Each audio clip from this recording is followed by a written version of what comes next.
Breaking news చూస్తున్నాం. దేశవ్యాప్తంగా ఇవాళ నుంచి కొత్త చట్టాలు అమల్లోకి వచ్చాయి. దీంతో బ్రిటిష్ కాలం నాటి చట్టాలకు తెరపడింది. ఇండియన్ పీనల్ కోడ్ స్థానంలో భారతీయ న్యాయ సంహిత వచ్చింది. ఇక క్రిమినల్ ప్రొసీజర్ కోడ్ స్థానాన్ని భారతీయ నాగరిక సురక్ష సంహిత చట్టం భర్తీ చేసింది. ఇండియన్ ఎవిడెన్స్ యాక్ట్ కి బదులు భారతీయ సాక్ష్య అధినియం తీసుకొచ్చారు. దీనికి సంబంధించిన గెజిట్ నోటిఫికేషన్ ను కేంద్ర హోంశాఖ విడుదల చేశారు. కానీ భారతీయ న్యాయ సంహితలోని సెక్షన్ 106(2) అమలుకు మాత్రం ప్రభుత్వం మినహాయింపించింది.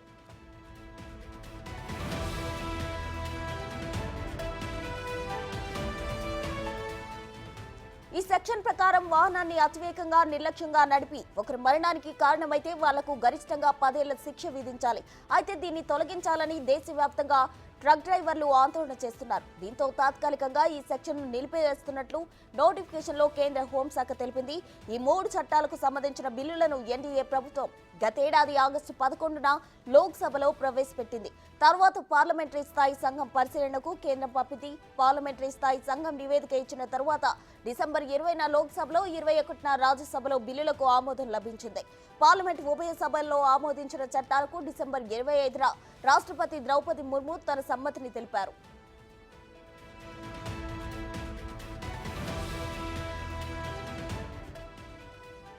బిల్లులపై పార్లమెంట్లో చర్చ సందర్భంగా కేంద్ర హోంమంత్రి అమిత్ షా కీలక వ్యాఖ్యలు చేశారు. శిక్షలు విధించడం కంటే బాధితులకు న్యాయం అందించడంపైనే ఎక్కువ దృష్టి పెట్టమని అన్నారు. ఉగ్రవాదానికి సరైన నిర్వచనాన్ని ఇచ్చామన్నారు అమిత్ షా. రాజద్రోహం లాంటి పదాలను తొలగించామన్నారు. భారతీయ న్యాయ సంహితలో రాజద్రోహం స్థానంలో దేశద్రోహం అనే కొత్త పదాన్ని చేర్చారు. దేశద్రోహానికి పాల్పడితే గరిష్టంగా యావజ్జీవ కారాగారం, కనిష్టంగా 7 ఏళ్ల జైలు శిక్ష ఉంటుంది. పాత చట్టం ఐపీసీలో రాజద్రోహానికి సెక్షన్ 127A ప్రకారం గరిష్టంగా యావజ్జీవం, కనిష్టంగా 3 ఏళ్లు జైలు శిక్ష ఉండేది.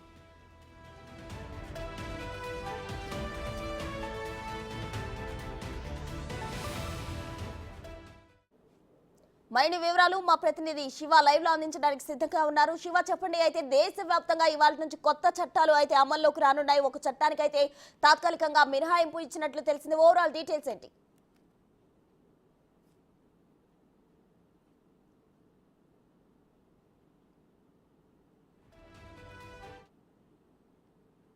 ఆమోదం తెలిపారు. ఆ ఆమోదానికి సంబంధించి గతంలో పార్లమెంట్ సెషన్లో ఇటు లోక్సభ, రాజ్యసభలో కూడా ఈ 3 చట్టాలు ఆమోదం పొందాయి. ఆమోదం పొందిన తర్వాత భారత రాష్ట్రపతి ద్రౌపది ముర్ముకు భారత ప్రభుత్వం పంపించిన తర్వాత 25వ తేదీన అంటే 2023 డిసెంబర్ 25న భారత రాష్ట్రపతి ఈ చట్టం చేసిన అంటే ఆమోదం రాజ్యసభ పార్లమెంట్ ఉభయ సభలు ఆమోదం తెలిపిన 2 ఉభయ సభలు ఆమోదం తెలిపిన 3 చట్టాలకు సమ్మతి వ్యక్తం చేస్తూ తమ ఆమోదం తెలిపారు. ఈ నేపథ్యంలోనే ఈ రోజు నుంచి దేశవ్యాప్తంగా ఈ 3 చట్టాలు అమల్లోకి రాబోతున్నాయి.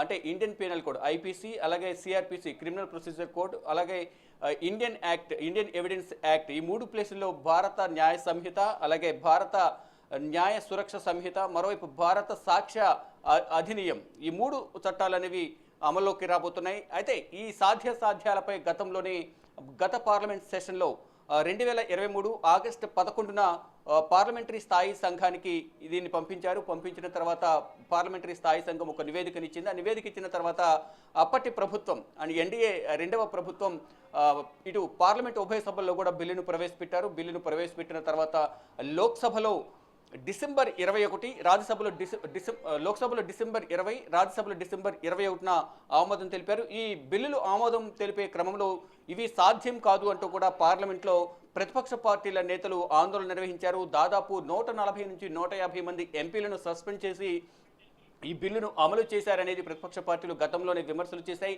ఈ బిల్లును వ్యతిరేకిస్తూ ఇప్పటికీ కూడా సుప్రీంకోర్టులో కొంతమంది పిటిషన్లు దాఖలు చేశారు. కొన్ని రాష్ట్రాల ముఖ్యమంత్రులు కేంద్ర హోంశాఖకు లేఖ రాసి దీంట్లో కొన్ని మార్పులు చేర్పులు చేయాలంటూ కూడా లేఖ రాసిన నేపథ్యంలో దానికి సంబంధించి ఇంకా ఇటువంటి రిప్లై రాలేదంటూ ఇటు పశ్చిమ బెంగాల్ ముఖ్యమంత్రి మమతా బెనర్జీ, తమిళనాడు ముఖ్యమంత్రి ఎంకే స్టాలిన్ కూడా దీనిపై వ్యతిరేకత వ్యక్తం చేస్తున్నారు. మరోవైపు ఇటు విధంగా సాధ్యమవుతాయంటూ కూడా వారైతే దీన్ని వ్యతిరేకిస్తూ ఉన్న పరిస్థితి కనిపిస్తుంది. మరోవైపు కేంద్ర ప్రభుత్వం జూలై 1 3 చట్టాలు అమల్లోకి వస్తాయి కాబట్టి దానికి అనుగుణంగా వ్యవహరించాలంటూ ఇప్పటికే రాష్ట్రాల హోంశాఖలకు ఆదేశాలు జారీ చేసిన నేపథ్యంలో ఆ రాష్ట్రాల హోంశాఖకు సంబంధించిన పోలీస్ డిపార్ట్మెంట్ అధికారులందరూ కూడా కింది స్థాయి అధికారులకు ఇప్పుడు నూతన చట్టం అమల్లోకి రాబోదు కాబట్టి దానికి సంబంధించి ఎఫ్ఐఆర్ నమోదు చేయడం కానీ సెక్షన్లు నమోదు చేయడం, ఏ కేసు ఏ సెక్షన్ కింద వస్తుంది అనేది కూడా జాగ్రత్త వహించాలి. మరోవైపు ఛార్జ్ షీట్ దాఖలు చేసే నేపథ్యంలో కూడా సెక్షన్ల కింద మాత్రమే ఈ కేసులను నమోదు చేయాలి, మొత్తం ఎఫ్ఐఆర్ను బుక్ చేయాలనేది ప్రధానంగా ఇప్పటికే సూచనలు చేస్తున్నారు. మరోవైపు కొన్ని చోట్ల అడ్వకేట్లు కూడా హైకోర్టుకు సంబంధించిన సీనియర్ న్యాయవాదులు కానీ హైకోర్టుకు సంబంధించి చీఫ్ జస్టిస్లు కూడా అడ్వకేట్స్ కొన్ని సూచనలు చేస్తున్నారు. దానికి అనుగుణంగానే మీరు కేసులు టేకప్ చేయాలి, కేసులు వాదించాలి అనేది ప్రధానంగా వారందరికీ కూడా సూచనలు చేస్తున్నారు. ఇక ఈ రోజు నుంచి దేశవ్యాప్తంగా భారత చట్టాలకు సంబంధించి 3 నూతన చట్టాలు అమలులోకి రాబోతున్నాయి. ఇక ఇండియన్ పీనల్ కోడ్లో భారత న్యాయ సంహితలో ఒక సెక్షన్ మాత్రం 106 సబ్సెక్షన్ 2 దీంట్లో ఈ సెక్షన్ కింద వాహనదారులు అంటే ట్రక్ డ్రైవర్లు ఎవరినైనా యాక్సిడెంట్ చేసి ఆ యాక్సిడెంట్లో ఎవరైనా చనిపోతే మాత్రం అటువంటి వాహనదారుడికి డ్రైవర్కు దాదాపు గరిష్టంగా 10 సంవత్సరాల యావజ్జీవ కారాగార శిక్ష పడే అవకాశం ఉన్న నేపథ్యంలో అందరూ ట్రక్ డ్రైవర్లందరూ కూడా ఈ సెక్షన్ నుంచి మాకు మినహాయింపు ఇవ్వాలి. అంటే దురుసుగా అతివేగంగా ఈ వాహనాలు నడపడం ద్వారా యాక్సిడెంట్లు జరుగుతున్నాయి. అందువల్ల ఈ యాక్సిడెంట్లు కంట్రోల్ చేయాలంటే కఠిన శిక్షలు అమలు చేయాలని యోచనలో కేంద్ర ప్రభుత్వం ఉంది. దానిలో భాగంగానే 10 సంవత్సరాల గరిష్ట శిక్ష విధించాలని నిర్ణయించింది. కానీ దేశవ్యాప్తంగా ట్రక్ డ్రైవర్లు రోడ్లపైకి వచ్చి నిరసన వ్యక్తం చేస్తున్న నేపథ్యంలో అంటే మొత్తం డే అంతా జర్నీ చేసి ఉంటారు, నిద్రమత్తులో కానీ అనుకోకుండా యాక్సిడెంట్లు జరగడం వల్ల 10 సంవత్సరాల జైలు శిక్ష అనేది చాలా ఇబ్బందిగా ఉంటుంది. కాబట్టి అంటే భవిష్యత్తు అనేది మొత్తం జైల్లోనే ఉండాల్సిన పరిస్థితి ఉంటుంది. వారి మీద ఆధారపడిన కుటుంబం కూడా ఇబ్బందులు ఎదుర్కొంటుంది. కాబట్టి దాంట్లో మార్పులు చేర్పులు చేయాలని కోరిన నేపథ్యంలో ప్రజెంట్ అయితే 106 సబ్సెక్షన్ 2 ఇది మాత్రం ప్రజెంట్ నిలుపుదల చేశారు. మిగతా సెక్షన్లను కూడా అమల్లోకి వస్తాయంటూ కూడా కేంద్ర ప్రభుత్వం తెలిపింది. మరోవైపు ఇది ఇండియన్ పీనల్ కోడ్ భారత న్యాయ సంహితలో మరొక దేశద్రోహం రాజ్యద్రోహం ఏదైతే ఉందో ఇప్పటి వరకు దాన్ని దేశద్రోహం కింద మార్చారు. ఈ దేశద్రోహం కింద అంటే ఇండియన్ పీనల్ కోడ్ సెక్షన్లో గత సెక్షన్లో ఉన్న శిక్షలు చూస్తే గరిష్టంగా యావజ్జీవ కారాగారం 3 సంవత్సరాల జైలు శిక్ష, కనిష్టంగా 3 సంవత్సరాల జైలు శిక్ష ఉంటుందంటూ కూడా ఇండియన్ పీనల్ కోడ్ చట్టం ప్రకారం ఉంది. కానీ ఇప్పుడు నూతనంగా మార్పు చేసిన భారత న్యాయ సంహిత దీంట్లో మాత్రం BNS భారత న్యాయ సంహితలో గరిష్టంగా యావజ్జీవ కారాగార శిక్ష, కనిష్టంగా 7 సంవత్సరాల జైలు శిక్ష.